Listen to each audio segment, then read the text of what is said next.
didattica in gita a Trieste fra i migranti, attesa l'ispezione del Ministero. Bambini simulano la rotta balcanica, le opinioni divise dei bassanesi ai nostri microfoni. Giovane orso nei boschi dell'Altopiano, il sindaco di Asiago invita i cittadini a non avere paura. Investe un pedone e non si ferma a prestare soccorso, dopo qualche mese arriva la denuncia. 31enne in travaglio parte per l'ospedale ma il bambino ha fretta e viene alla luce in ambulanza. Chiesa piena per l'ultimo saluto a Renato Castellano, una delle colonne delle penne nere bassanesi. Al lavoro in bicicletta, migliaia di chilometri per aiutare l'ambiente, è il progetto Bike to Work.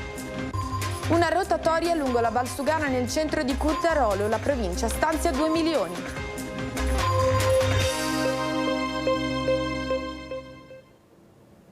Buonasera e bentrovati a questa nuova edizione del TG Bassano. In apertura torniamo sulla polemica scoppiata per il caso della gita degli alunni di una classe elementare di Marostica fra i migranti a Trieste, attesa l'ispezione del Ministero. Va fatto un plauso a questo sistema educativo che cerca di insegnare per l'appunto ai ragazzi e anche ai bambini qual è la realtà e cerca di farli immedesimare, no? nelle persone più fragili. È un sistema educativo che è stato attaccato con inaudita violenza. Questa non è una polemica, è una forma di intimidazione sostanzialmente da parte di chi invece ha potere, esercita potere e cerca per l'appunto di impedire l'esercizio della libertà didattica che è tutelata dall'articolo 33 della Costituzione. Anche Gianfranco Schiavone, presidente del Consorzio Italiano di Solidarietà, è intervenuto in merito alla polemica scoppiata dopo la visita di una classe quinta della scuola elementare Arpalice Cuman Pertile di Marostica in Piazza della Libertà a Trieste. I bambini avevano distribuito i pasti ai migranti, raccontando l'iniziativa della scuola volta a simulare e conoscere le difficoltà del viaggio dei profughi attraverso la rotta balcanica. Il tutto filmato con il telefonino da Lorena Fornasir, presidente dell'associazione Linea d'Ombra, che aveva poi postato sui social l'esperienza dei bambini. Alcune ore dopo il video era stato rimosso. Fornasir, contattata telefonicamente dalla nostra emittente, ha preferito non rilasciare dichiarazioni. Ma la polemica intanto prosegue.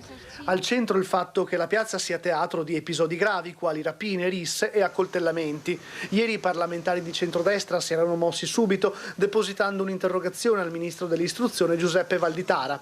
Attesa per la prossima settimana un'ispezione del Ministero alla scuola di Marostica per far luce sull'episodio. Sono politici che hanno paura della libertà educativa, sono politici che guardano a modelli di società autoritaria, come in tutte le società autoritarie il potere controlla l'informazione e controlla l'educazione. Si pensi al fascismo italiano, ma a qualunque sistema autoritario. Evidentemente ci sono molte nostalgie per questo tipo di realtà. Dall'altro lato, l'europarlamentare della Lega Anna Maria Cisint è tornata all'attacco.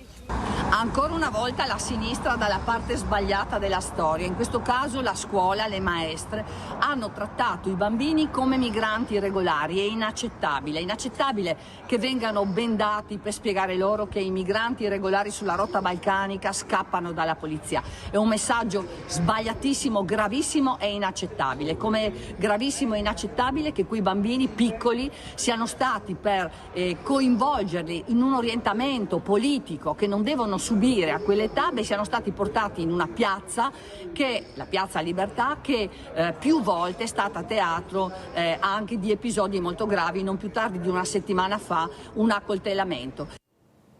Sulla questione abbiamo sentito i pareri dei bassanesi, sentiamo. Sicuramente ci sarà stato anche un parere dei genitori, perché non credo che possano averli portati senza che nessuno abbia autorizzato, visto che erano dei minori. Non vedo niente di grave, di mancanza di rispetto su questi ragazzi. Una gita, un po' di divertimento, un po' di novità. Io non so se manderei mia figlia a camminare scalza sui sassi, sono sincera. Tante storie per poco e niente. Dipende anche l'età dei bambini, se è una scuola elementare forse è un pochino precoce la cosa. Sono discorsi che facciamo così senza avere dei dati precisi su come, cosa, perché. Io ero un insegnante, dipende da che lavoro hai fatto, se poi loro Cioè, questa è una cosa forse pericolosa e non adeguata. Io penso che qualunque iniziativa porti ad una maggiore empatia ed a un rispetto per le altre persone vada bene. Poi definire i termini, gli ambiti, le modalità, questo è un altro discorso. Ma perché no? Potrebbe essere anche istruttiva, non credo sia un qualcosa di negativo, assolutamente sì. Io posso pensarne solo bene per quanto mi riguarda. Può essere utile anche per calarsi nei panni degli altri, ecco. Può esserci del buono secondo me, poi le modalità magari possono essere un pochino rivedibili. Non ci trovo sinceramente nulla di male, anzi voglio dire, penso che immedesimarsi probabilmente è il modo migliore per comprendere. Troppo piccolo, 8-9 anni, magari spiegarle qualcosa a casa sì, ma 8-9 anni io trovo che sia troppo piccolo. Non sarebbe neanche una brutta esperienza per far capire specialmente noi gli adulti, anche ai giovani, per farli rendere conto la difficoltà che hanno quelli che arrivano qua, secondo me. Deve vedere anche chi li accompagna, se stanno attenti a questi bimbi, perché uno dà la fiducia a questi professori, maestri, quelli che sono, e deve vedere cosa succede però poi dopo. Cioè io sono d'accordo, però deve vedere anche i lati negativi e quelli positivi. Bisogna vedere punti di vista. Io mia figlia non la manderei. Giovane orso nei boschi dell'Altopiano, il sindaco di Asiago invita a non avere paura. Sta facendo il giro del web l'immagine che vi abbiamo mostrato nei nostri TG dell'orso che si aggira nei boschi dell'Altopiano, ripreso da una fototrappola della polizia provinciale che da qualche tempo lo sta monitorando. Pare si tratti di un giovane esemplare di maschio in arrivo dalla Folgaria, molto schivo, che si nutre, da quanto appurato dagli esperti che ne hanno esaminato gli escrementi, di vegetali. Certo è che la mente corre immediatamente all'orso Dino che una quindicina d'anni fa aveva terrorizzato l'Altopiano. Quello è stato molto più problematico per noi perché aveva attaccato delle mandrie, gli apiari, era stato un orso impegnativo da gestire. Questo pare che sia un orso molto più piccolo, un cucciolo di orso, poco più grande di un cucciolo. Lo stanno monitorando con le fototrappole, la polizia provinciale in coordinamento con la regione Veneto. Per noi è bello pensare che ci sia l'orso sull'Altopiano che ritorni periodicamente perché dà il senso dell'integrità di un ecosistema che attrae ancora questi plantigradi che erano anticamente presenti sul nostro altopiano, sulle nostre montagne. L'orso però isolato tende a camminare, a spostarsi perché vanno in cerca delle femmine, quindi è difficile pensare che questo orso rimanga qui se non arriverà anche a seguito una femmina. Nel frattempo la regione invita le persone a segnalare eventuali avvistamenti e soprattutto a non lasciare rifiuti in giro perché potrebbero attirare il plantigrado. In tutto questo, vogliamo ricordare, non c'è da aver timore. No, perché al di là del fatto che è un cucciolo, quindi non è un grande orso come lo fu l'orso Dino, che era veramente un orso molto particolare e problematico, esatto, ma è un orso che si sta sviluppando, che sta crescendo e non sembra che sia un orso pericoloso. Poi questi orsi scappano solo a sentire il rumore degli animali e soprattutto degli umani, ecco, più che degli animali. Orsi e lupi si sono visti anche nel fondovalle. Il sindaco di Valbrenta, Luca Ferrazzoli, ribadisce la necessità di informare i cittadini su come comportarsi in caso di incontri con la fauna selvatica.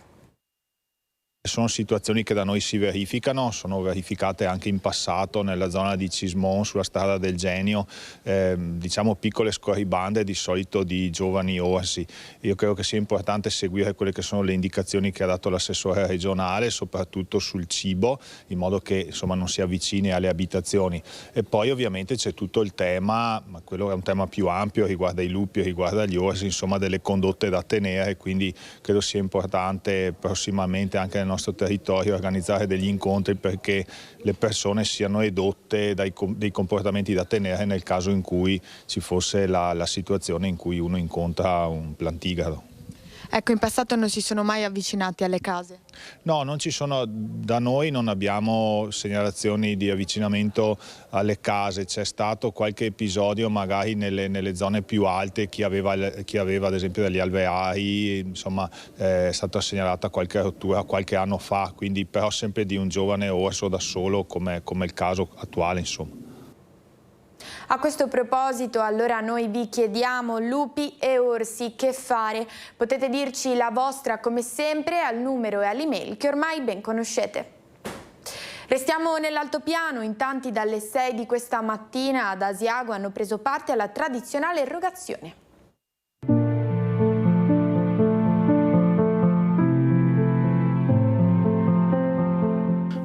Il nostro giorno, il giorno della gente di Asiago che si ritrova per chiedere al padre di aiutarci, di stare tutti insieme e andare avanti in questa vita. Questo penso sia un senso profondo che tutte le persone di Asiago hanno dentro. Ma da dove arrivate? Da Bologna e da Terni. Io da Bologna, loro? Io da Terni. Io da Caterina da Bologna. Anch'io. E come mai qua ad Asiago? Perché abbiamo la compagnia qua. Una tradizione che viene tramandata da anni e è giusto mantenerla. È bellissimo e sono contentissima. Questo è l'effetto rogazione di Asiago. C'è semplicemente gioia sui volti di tutte le persone che hanno preso parte alla tradizionale processione religiosa di 33 chilometri tra pascoli e sentieri che si ripete da secoli, andando a rafforzare il senso della comunità asiaghese. Una sorta di rito propiziatorio che oggi più che mai si legge nella voglia di rallentare, di sentirsi davvero parte di un paese immersi nella bellezza della natura. Si sposa con questo anello la nostra terra e si unisce una comunità attorno al significato importante che è il legame con la nostra terra. Tanti di noi magari si sono trasferiti per lavoro, per altri motivi, e tornare qui e partecipare e viverla con intensità è sempre molto emozionante. C'è un grande senso di appartenenza mediato dalla partecipazione a questa bellissima camminata. Ci si prende proprio una boccata d'aria in questa società che è tutta di fretta e frenetica, e questo è secondo me il bello di questa manifestazione.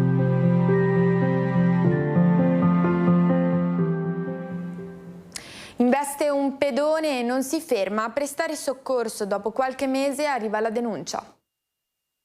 Investe un pedone, lo prende a male parole e se ne va senza fermarsi per prestargli soccorso.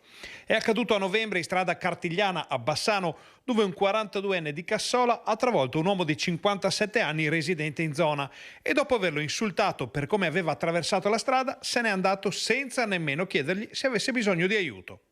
Di aiuto ne aveva effettivamente bisogno l'investito, che è stato soccorso dal SUEM e portato in ospedale. Nel frattempo erano arrivati sul posto i carabinieri della stazione di Nove per i rilievi del caso e in seguito alla presentazione della denuncia da parte del pedone sono scattate anche le indagini. Gli accertamenti hanno permesso ai militari di risalire al SUV del 42enne, che è stato denunciato per omissione di soccorso e lesioni personali colpose. 2 ladri in azione a Bassano, nel mirino un supermercato, ma la razzia finisce male. I carabinieri di Nove hanno denunciato a piede libero 2 marocchini residenti nel Bassanese per un tentato furto aggravato in concorso commesso in un supermercato cittadino. I fatti risalgono all'inizio di maggio, quando i 2 sono stati visti riempirsi lo zaino di merce presa dagli scaffali. Dato che lo zaino non bastava, hanno preso anche una borsa termica, utilizzandola per arraffare altra mercanzia. Alla fine uno dei marocchini è scappato, l'altro ha tentato di fare lo stesso, ma nel market sono arrivati i carabinieri che hanno immediatamente recuperato la refurtiva. Una bella storia arriva da Asiago. La scorsa notte un bimbo è nato in ambulanza. Aveva proprio fretta di nascere il bimbo che nella notte è venuto alla luce in un'ambulanza del SUEM di Asiago. La mamma, alla 41esima settimana di gestazione, aveva iniziato ad avvertire le contrazioni, aveva chiamato il 118 per essere accompagnata all'ospedale dell'altopiano. Ma il bimbo non ha avuto alcuna intenzione di aspettare l'arrivo in una tradizionale sala parto, come ci racconta la primaria del pronto soccorso del nosocomio asiaghese, Maria Irma Dramissino. L'equipaggio con calma, professionalità e applicando le procedure per cui è stato formato è riuscito a gestire con successo la situazione, riuscendo fortunatamente a consegnare mamma e neonato al personale dell'ostetricia e ginecologia dell'ospedale di Asiago. Questo evento ancora una volta ci sottolinea l'importanza del lavoro di squadra, l'importanza della formazione continua del personale sanitario, che spesso si trova a gestire situazioni delicate che richiedono non solo competenza ma anche tanta umanità. Mamma e piccolo stanno bene, conferma il primario di ostetricia e ginecologia di Asiago Andrea Cocco. Si tratta di un maschietto di 3,3 kg, in ottima salute, e veramente sono felici loro e siamo felicissimi anche noi, perché è veramente la gratificazione del nostro lavoro. È fondamentale dare una risposta all'altopiano, alle mamme, ai bimbi dell'altopiano, soprattutto per la loro sicurezza. Sanno che possono contare sulla nostra professionalità, e oserei dire non solo per le mamme e i bimbi dell'altopiano, ma pensiamo anche alla mole, per esempio, di turisti che frequentano appunto i nostri luoghi sia d'estate che anche d'inverno, insomma. Chiesa gremita e tanta commozione per l'ultimo saluto a Renato Castellan, morto a soli 44 anni dopo essere stato colpito da un malore mentre si trovava al lavoro. Storico volto delle penne nere del Bassanese, era molto conosciuto e stimato nel territorio. Lo testimoniano anche queste immagini, non solo il Duomo arcipretale di Sant'Antonio Abate a Rosà, ma anche il piazzale antistante era colmo di persone arrivate per il funerale. E ora cambiamo argomento, parliamo del progetto Bike to Work che da quest'anno coinvolge 3 comuni, Tezze sul Brenta, Nove e Cassola. I chilometri che hanno percorso questi cittadini nel percorso casa-lavoro sono stati ben 56.729 chilometri, pari ad un risparmio in chilogrammi di CO2 di 8.509. Hanno fatto pedalando quasi 4 km a testa al giorno i 65 premiati della prima edizione di Bike to Work, guadagnandosi buoni acquisto per 9.400 euro nei negozi aderenti di Tezze e Nove, dove un cittadino ha addirittura vinto il premio nazionale. Un elemento di soddisfazione in più, ha vinto un concorso a livello nazionale, quindi statisticamente le probabilità erano incredibili. È stato assegnatario di una macchina elettrica, un residente a Nove, e quindi questo ci inorgoglisce ancora di più. Abbiamo aderito l'anno scorso convintamente a questa iniziativa promossa dalla provincia, perché ci crediamo e ci teniamo. Quest'anno partiamo per il secondo anno, ci auguriamo che ci sia un grande consenso. Alla nuova edizione, che si concluderà il prossimo marzo, si aggiunge anche il comune di Cassola. È importante promuovere la mobilità sostenibile e quindi un'alternativa all'utilizzo dell'automobile. Un concorso per i nuovi talenti del giornalismo rivolto alle classi quinte delle scuole superiori del Nord-Est, e la vincitrice di quest'anno è bassanese. In 10 edizioni siamo veramente contenti di aver visto che c'è una grande risposta non solo nel fare l'elaborato, ma poi i ragazzi che vengono contattati dalle varie redazioni hanno risposto molto bene, tant'è vero che 9 sono già diventati giornalisti o collaboratori di giornali e TV. Olimpiadi, sfida di pace, era questo il tema della 10ª edizione, e quest'anno la vincitrice del premio Giorgio Lago Juniores Nuovi Talenti del Giornalismo è bassanese. Martina Faccio del Liceo Classico Brocchi ha conquistato il primo posto con l'elaborato In equilibrio sulla linea, perché sport e politica non possono e non devono essere separati. Raccogliendo le informazioni riguardanti il tema, ho notato come nelle Olimpiadi si possa realizzare la pace nel caso in cui venga lasciato agli atleti la possibilità di esprimersi liberamente, e quindi quando questo succede spesso sono loro a decidere di lanciare dei messaggi di pace di loro iniziativa. Il tema era un tema sia di attualità sia legato al lavoro di mio papà, perché era Olimpiadi, sfida di pace. Abbiamo avuto le Olimpiadi in Veneto che sono state un grandissimo successo, sulla scia del ricordo delle 5 Olimpiadi seguite da mio papà come inviato e tutte le altre seguite da commentatore. Alla cerimonia di premiazione, insieme alle autorità, anche 3 ospiti d'eccezione: il bronzo paralimpico Manuel Bortuzzo e gli ori olimpici Rossano Galtarossa e Sara Simeoni. Borse di studio per i 3 studenti vincitori e 1.000 euro alle scuole di provenienza per lo sviluppo di progetti di formazione in ambito giornalistico. E adesso invece alcune notizie dal territorio.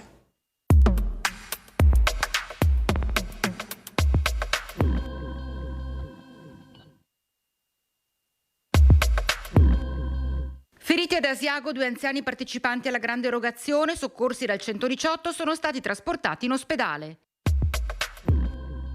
A Cassola, raccolti in un concerto 1.100 euro per le Caritas locali, sosterranno progetti di contrasto alla povertà educativa. Al Polo Culturale Giampaolo Negri di Mussolente resterà aperta sino a domani mattina la mostra dei bambini Immaginando un mondo di pace. Domenica 7 giugno al Parco di Villa Razzolini a Casella d'Asolo la festa delle associazioni del territorio asolano. A Thiene, settimana giapponese. Dal 16 al 24 maggio Ville e Palazzo Cornaggia aprono le porte a un ricco cartellone di eventi. Al centro Barchessa Foscarini di Castello di Godego 2 appuntamenti gratuiti per i genitori con 2 logopediste. Domenica 24 maggio San Giorgio in Bosco si colorerà di giallo e nero con un evento speciale dedicato alle api. Il comune di Curtarolo informa che il prossimo 1 giugno tutti gli uffici comunali resteranno chiusi. Costellazioni familiari, comprendere i legami per vivere meglio, se ne parlerà a Cittadella giovedì prossimo a Villarina alle 20:45. Le associazioni di San Giorgio delle Pertiche interessate a usare l'anno prossimo gli spazi sportivi comunali possono presentare richiesta entro il 30 giugno.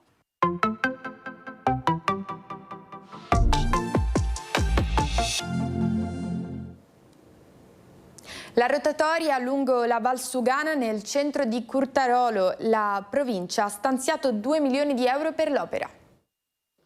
I sindaci erano tornati a chiedere con forza la rotatoria lungo la strada Valsugana nel centro di Curtarolo davanti al municipio, in un punto in cui il paese dell'Alta Padovana viene letteralmente spezzato in due. Dopo un primo appello dei primi cittadini dei comuni lungo la Valsugana e il vertice di 2 settimane fa, è arrivata, come promesso, la firma del presidente della provincia di Padova, Sergio Giordani, sulla delibera che stanzia per la viabilità 2 milioni e mezzo di euro, mezzo milione destinato alla manutenzione stradale, 2 milioni di euro alla rotatoria che sarà realizzata tra la strada provinciale 47 Valsugana e la strada provinciale 70 del Mulino a Curtarolo. Un intervento che abbiamo lavorato in sinergia con l'amministrazione di Curtarolo per arrivare a questo obiettivo e eravamo partiti nel 2024 con l'analisi del flusso del traffico elaborata con Veneto Strade, quindi con la regione Veneto, proprio per elaborare i punti critici della Valsugana. 1800 veicoli all'ora nei periodi di massimo traffico, con tempi di percorrenza dei 37 km della Valsugana tra Padova e Bassano, che arrivano anche ai 100 minuti, contro i 47 necessari in condizioni di normalità. Da qui la necessità di un intervento non più rinviabile. Con questo intervento andiamo a risolvere il primo punto critico della Valsugana e andremo a mettere a terra un totale di 2 milioni di euro di risorse. La realizzazione della rotonda partirà a metà 2027 e dovrebbe completarsi entro il 2028. Dopo Curtarolo si attende l'intervento a pochi chilometri a nord nel comune di San Giorgio in Bosco. In occasione del Maggio dei Libri e del 19 maggio, giornata della LIS, nella biblioteca di San Pietro in Gu è stata proposta anche nella lingua dei segni la lettura animata per i più piccoli. 2 migliori amici, un bambino, Oscar, un elefante, Ugo, e una piccola magia, perché questa amicizia straordinaria è stata raccontata nella biblioteca di San Pietro in Gu anche nella lingua dei segni. Il Maggio dei Libri ha infatti portato ai cittadini più piccoli un regalo particolare nel cartellone di letture animate proposto grazie alle lettrici volontarie della biblioteca e all'esperta LIS Miriam Cadorini. Una volta che andò a nuotare, perse le pinne. Ma dove sono finite le pinne? Chiesero i suoi genitori. Oscar, il bambino, dimentica tutto. Ugo, l'elefante, ha una memoria di ferro, ma accade qualcosa che rischia di mandare in frantumi l'amicizia e Ugo sparisce. La trama semplice e avvincente del libro illustrato Come si perde un elefante di Ian Furley ha catturato le piccole lettrici e i piccoli lettori che non si sono persi un segno, un modo che la biblioteca comunale ha scelto anche per ricordare un anniversario importante, quello del 19 maggio 2021, quando la Repubblica Italiana ha riconosciuto in modo ufficiale la LIS, lingua italiana dei segni, e la LIST, lingua italiana dei segni tattili. Una scelta inclusiva per la biblioteca attenta a diverse forme di fragilità. Una mattinata che a tutti, nel finale, ha lasciato un dono prezioso. Non scorda mai quali sono le cose importanti. Ed è l'amicizia.